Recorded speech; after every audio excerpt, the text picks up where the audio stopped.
So the final question for this topic is, there are two main types of vessels which move blood to and from the tissues and the heart, the veins and the arteries.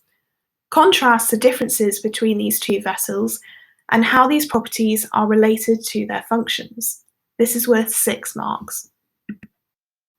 Okay, so the most important things to mention before we start going through the answer is that because it's worth 6 marks, you really need to focus on your quality of written communication. So you need to focus on how well you're communicating and structuring your ideas.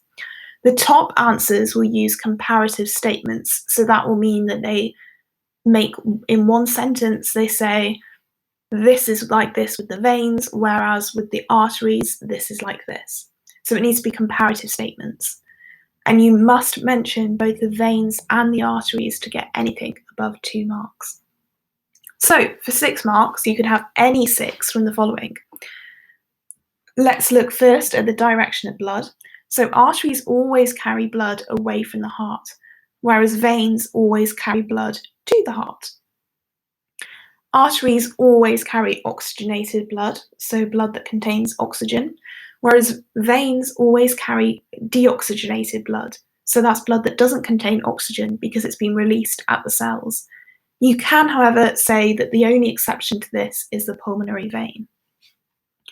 We also know that the arteries are under very high pressure, whereas the veins are under very low pressure. This is because the arteries have a narrower lumen, whereas the veins have a wider lumen. The lumen is the sort of hollow bit of the vessel where the blood actually flows through. Veins also contain valves to prevent backflow, whereas arteries don't need these, and that's because the blood is under such high pressure in the arteries. Arteries also have thicker and more muscular walls, and this is needed because they need to pump the blood around the body away from the heart, and it also generates a higher blood pressure.